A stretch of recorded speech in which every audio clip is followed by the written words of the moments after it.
Hello and welcome to this lesson about folding bikes and flying bikes. Our plan is to have a brief look at bikes over the last 150 years or so, particularly thinking about folding bikes and how they have developed over time and how they've been used.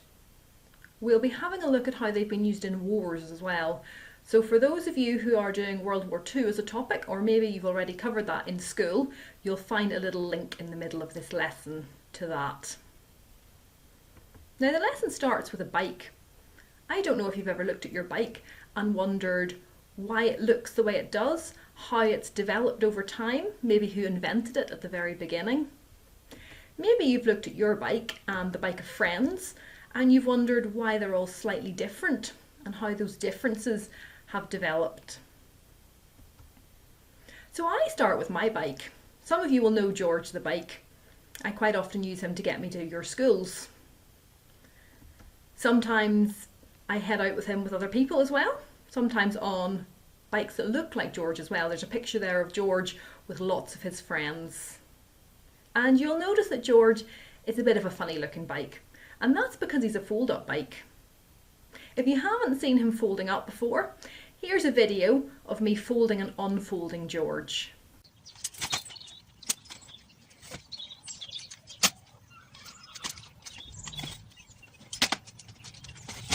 That leads to the question of, why would I want a folding bike?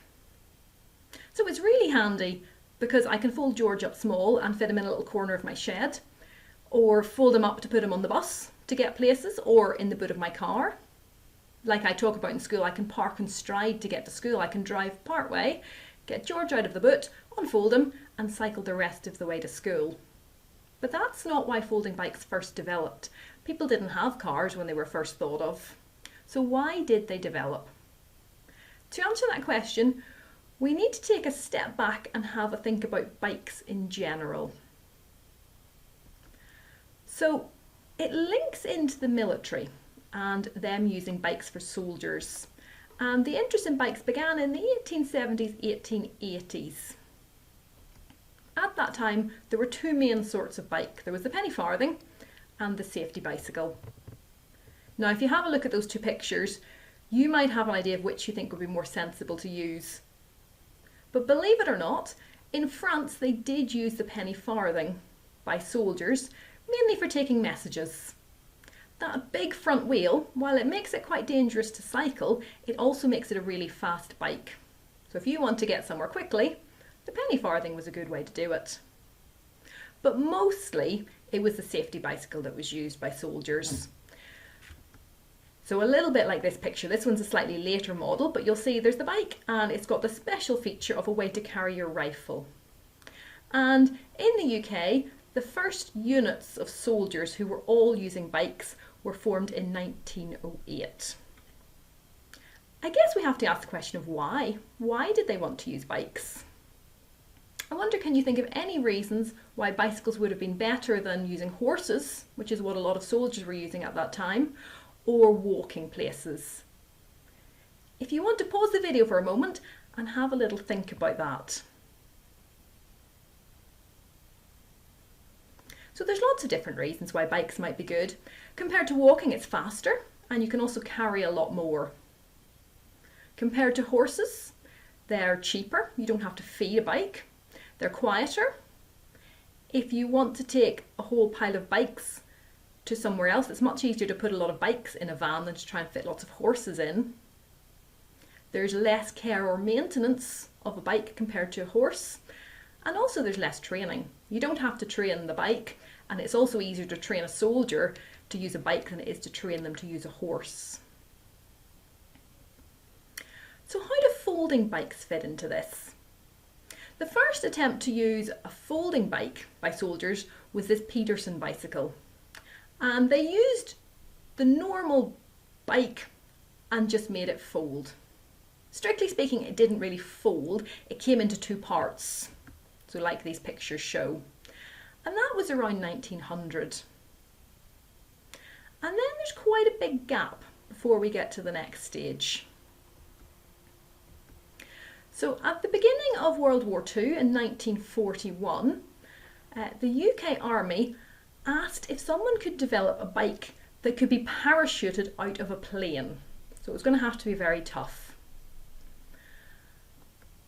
And then soldiers could use it where they landed. So in 1941, the BSA Airborne Folding Bike was developed, specially for the UK paratrooper. Now, why would they want a folding bike?